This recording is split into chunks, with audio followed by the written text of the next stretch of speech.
95% des couples ignorent ces 19 secrets scientifiques qui pourraient sauver leur relation.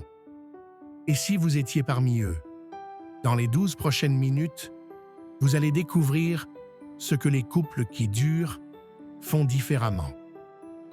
Vous vous souvenez de ce moment magique où tout semblait parfait?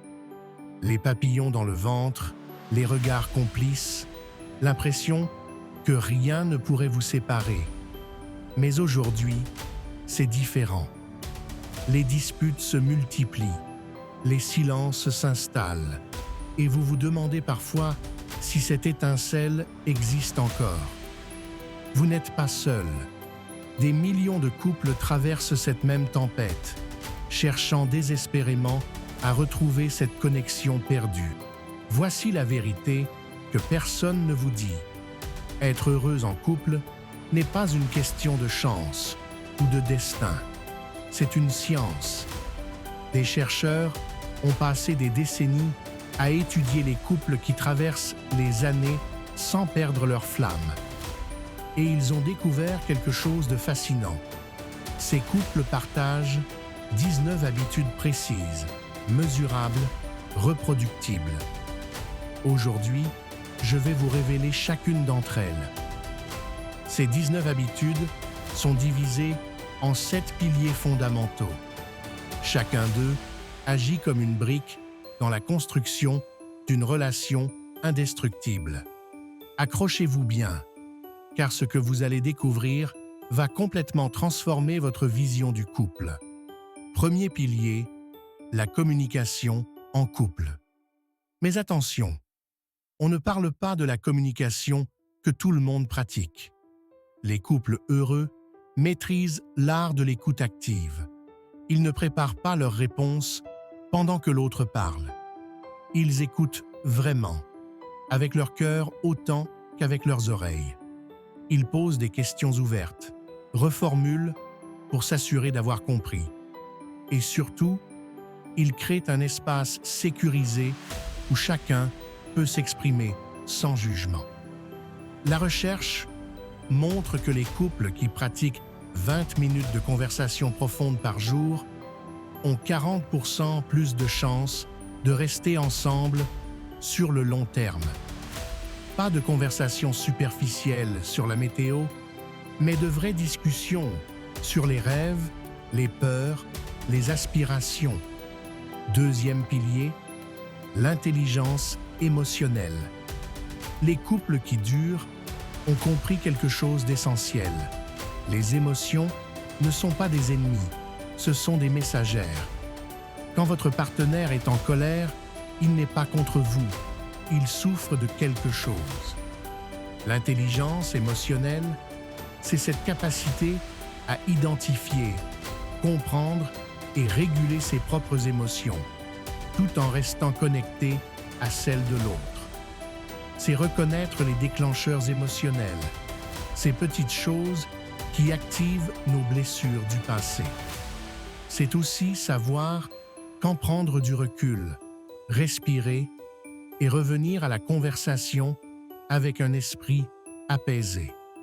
Troisième pilier, la confiance mutuelle. Imaginez la confiance comme un château de sable magnifique.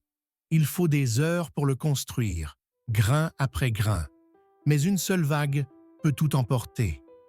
Les couples solides comprennent cette fragilité. Ils construisent la confiance par la cohérence entre leurs paroles et leurs actions. Ils tiennent leurs promesses, même les petites. Ils sont prévisibles dans leur amour, mais surprenants dans leur créativité. La confiance, ce n'est pas juste de ne pas mentir. C'est être transparent sur ses intentions, ses doutes, ses vulnérabilités. C'est oser dire « j'ai eu peur » ou « je me sens insécurisé ». Paradoxalement, c'est cette vulnérabilité qui renforce la confiance. Quatrième pilier, les gestes d'affection quotidiens. Vous savez ce qui différencie vraiment un colocataire d'un partenaire amoureux? Les micro-moments d'affection. Un baiser le matin, une main sur l'épaule en passant, Un message texte au milieu de la journée, juste pour dire « je pense à toi ». La neuroscience a prouvé que ces petits gestes libèrent de l'ocytocine, l'hormone de l'attachement. C'est comme arroser une plante. Vous ne voyez pas la croissance chaque jour, mais sans eau régulière, elle se dessèche.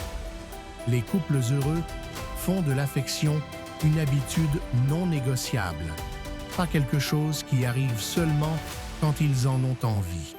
5e pilier, la résolution de conflits. Voici un secret que les thérapeutes connaissent bien. Ce n'est pas l'absence de conflits qui définit un couple heureux. C'est la manière dont ils les gèrent. Les couples épanouis ont un protocole. D'abord, ils choisissent le moment. Jamais de discussion importante quand l'un des deux est fatigué, affamé ou stressé. Ensuite, ils utilisent le « je » plutôt que le « tu ».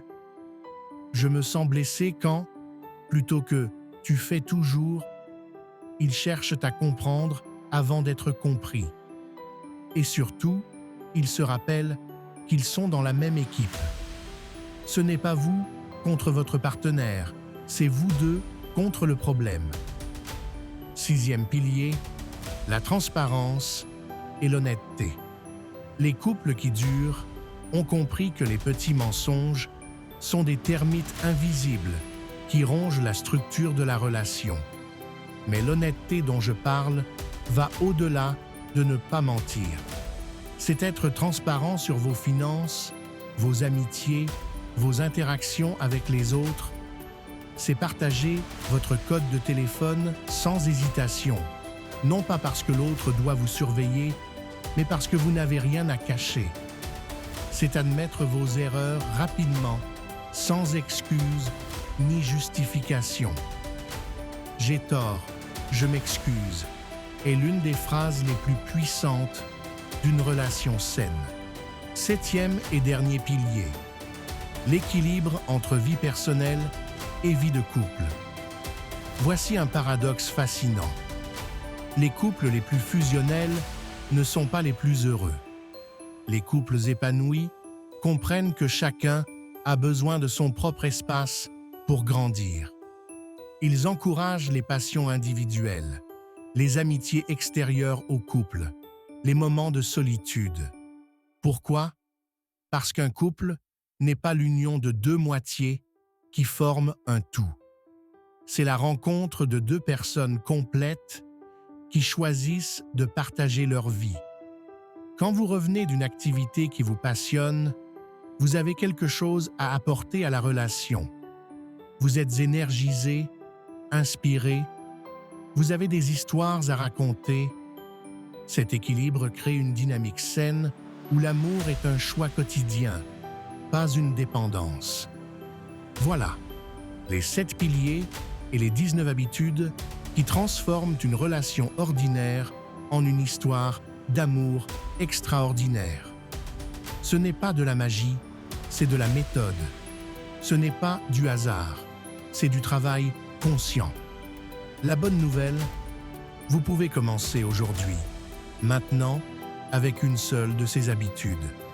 Choisissez celle qui résonne le plus avec votre situation actuelle. Parce que l'amour n'est pas juste un sentiment qui vous tombe dessus.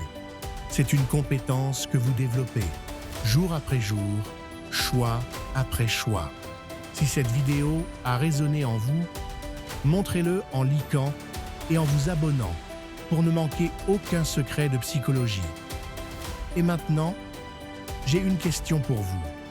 Parmi ces 7 piliers, lequel vous semble le plus difficile à mettre en pratique dans votre couple? Partagez votre réponse en commentaire. J'ai hâte de vous lire. À très bientôt.